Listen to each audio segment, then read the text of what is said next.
Welcome to EHS Nights News. I'm Josh. And I'm Dominic. Earlier this month, the basketball team played one of their closest games yet. Here's Tim Scott with the full story. It was a very suspenseful night on Monday, March 7th. Ellington boys basketball team had an extremely close game against Montville. Hearts were pounding among players, coaches, and fans as the game plunged into triple overtime. Ellington ended up on top, winning 86 points to 80. Elijah Miller scored the last points with Lewis Gossam stealing the ball at the end to stall at the clock. Other key players were Cody Murphy, Mike Bontempo, and Philip Varakis. After the game, spirits were high among students. Let's hear what the players had to say. Elijah, how do you feel about the game today? I think we played good as a team collectively. That's why we got the dub. We were hitting shots, playing good defense at some points, and in the end, we kind of just came together and won. How do you feel about the triple overtime? It was tiring. Tiring. Yeah, it was a lot. A lot of our good guys, like our best guy Mike, he fouled out, so it was kind of hard. But other people need to step up, and they stepped up. I'm with Philip Varakis. How do you feel about the game tonight? I feel pretty good. I mean, we battled, 3 overtimes. Heart was racing up and down, but we came out with the dub. That's really all that matters. Do you think Montville is a worthy opponent for next year of Ellington High School? Nah, we big Montville K, bro. They ain't want no smoke. Who do you think will be the rising seniors of next year? Cody and my boy Elijah Miller, gotta say. Cody, how do you feel about tonight's game? That was actually really crazy. I've never been in a game like that, but we all played really well. Everyone contributed, and I don't know, it was just pretty crazy how everything happened. But Mike and Darren fouled out, and like Eric, but people had to step up, and we did really well. So, who do you say your top players of the night were? Definitely Elijah. Bro went off. He definitely did really well. This is Tim Scott and Josh Wilkie reporting. Now we'll be going over the Southwest field trip as Tristan Neville gives us a deeper inside look at how it all breaks down. Over this 4-day trip, the students and teachers will be visiting 3 states, California, Arizona, and Nevada. They will be going on countless adventures throughout the day and visiting little dive-in restaurants supporting local, smaller businesses. Students and teachers have been very excited about going and expressing it throughout the school. My team and I went around interviewing them about this trip. So today I'm here with Juliana Barbosa, and why did you want to go on this trip? I wanted to go on the trip because I think it's a really good opportunity. I might never have it again, so I think that it's really, I'm basically taking like the chance I have to go on it. Nice. And what are you most excited for about it? I'm really excited for the pink Jeep tour. We get to go on this pink Jeep and we get to ride around like these rocky ranges, and I think it's pretty cool. You know, some people think it's boring, but I don't know. I think it's cool.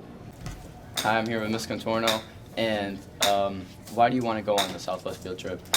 Honestly, I'm super excited about the Southwest field trip because of the fact that we're going to the Grand Canyon, and I want to basically all those pictures you see on your screensaver when your computer comes up and they're automatic. I want to be able to take those by myself. I want to be able to take them with my camera, with my phone, and possibly with a corner of my face in the background just to say I was able to get there. So with that, what are you most excited about? I love the fact that we're doing a group tour because a lot of times if you go individually, you don't have the opportunity to learn nearly as much.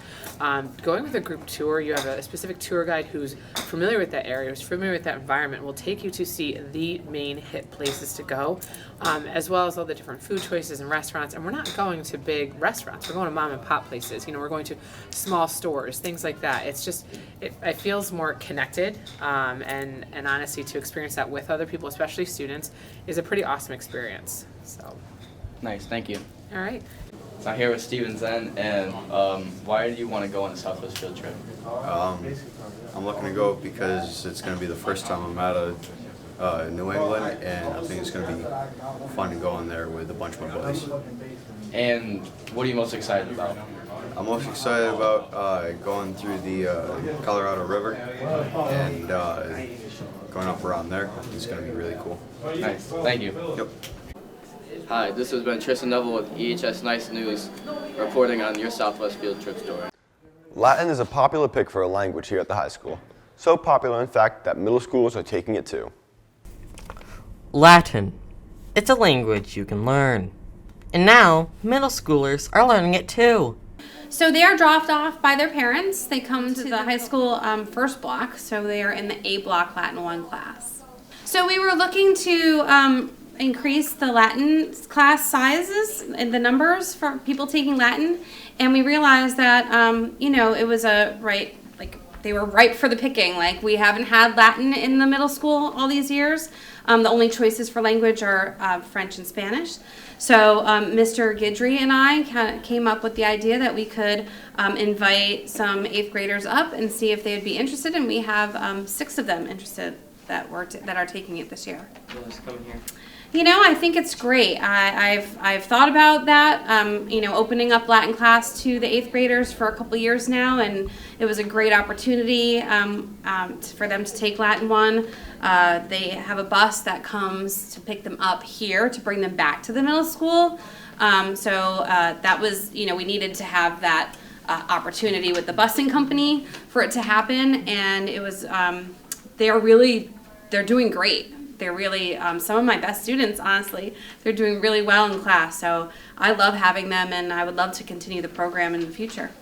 After interviewing Miss White, we reached out to the 8th graders for some comments. Because my dad wanted me to. That's it would be interesting to learn a new language that wasn't in the middle school area, what they usually learn. I want to go into science. It also has other aspects other than the language. We also learned about ancient Romans and what life would be like in ancient Rome. I quite literally just didn't want to go to Spanish, so this was the next best thing. It's cool being with other people that's older and more mature, I guess. I think it's great. I like hearing everybody's input on what classes are good or not. So I know it's take next year. Sort of gave us a head start. Yeah, we get to meet other upperclassmen, so when we come to the high school, we will know a few people.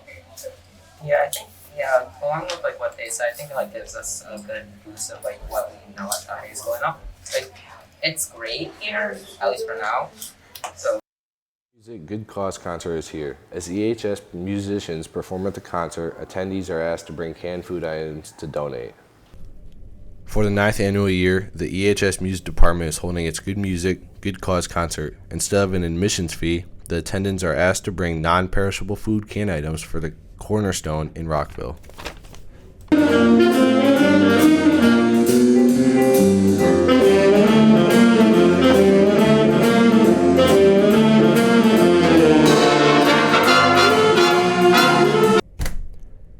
Here's what Philip Vrakis, who participates in the steel drum band, has to say about the concert. What is it like being a part of the steel drum band? I'd say my favorite part of performing is finishing the songs, because it's nice realizing the hard work you did. What tips would you give to any person interested in joining steel drum band? It's pretty good. It's good energy. It's fun. What is your favorite part of performing in the steel drum band? Make sure you write your music in and pay attention so it doesn't come back to bite you in the butt. For EHS News, this is Dominic Mangiafico.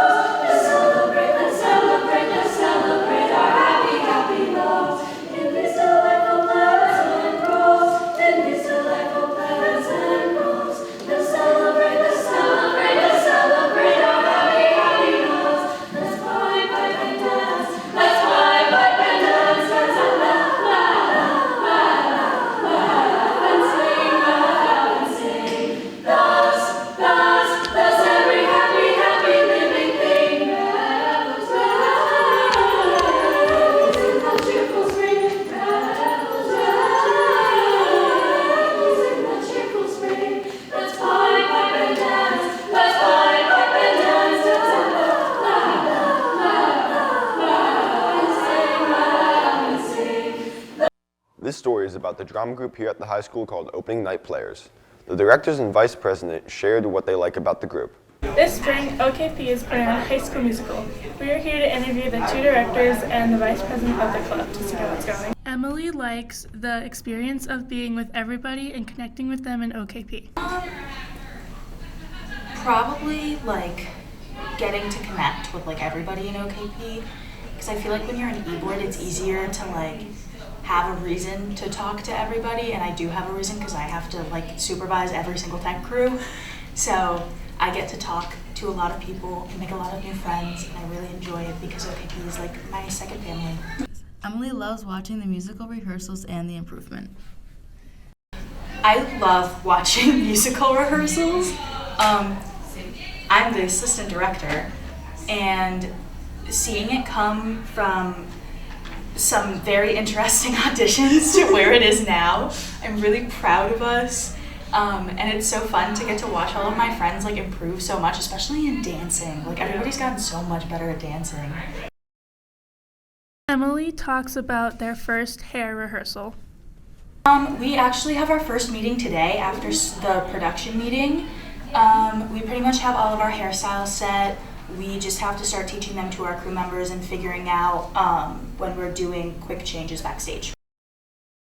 Miss Willis enjoys seeing everybody's improvement and how the show comes together. My favorite part of running the opening night players is when the show comes together at the end, which I know is a lot of the students' least favorite part, because then that means the show is close to being over. But for me, it's nice to see the growth from the beginning of the show to the end of the show, when kids don't necessarily know each other as well, or they're starting a new crew, or they're acting for the first time, and to watch them grow from being nervous or whatever to the end of the show when everybody's sort of bonded as a family and has a connection.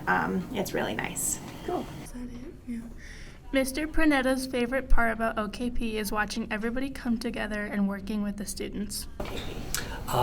Just working with all the different students, so I get to know them and then hopefully teach them a little something. And also, the biggest thing is I started doing the drama 30 years ago because I wanted kids to come together, have a community, and have some fun together, and learn some theater stuff as well. Mr. Pernetta loves watching the freshmen grow confidence. The senior year, because as freshmen they come in a little timid and they don't know a lot of things. And by senior year, I hopefully, if nothing else, they gain a lot of confidence. They may have learned a lot about theater, but more so, for me again, it's all about the growth, and they become stronger, happier, more confident people. Mr. Pernetta thinks the show is coming along good and it's going to be great, but there's going to be a lot of hard work to put into it. I think it's going just fine. It's a new experience for many of the kids, so it's going to be a challenge.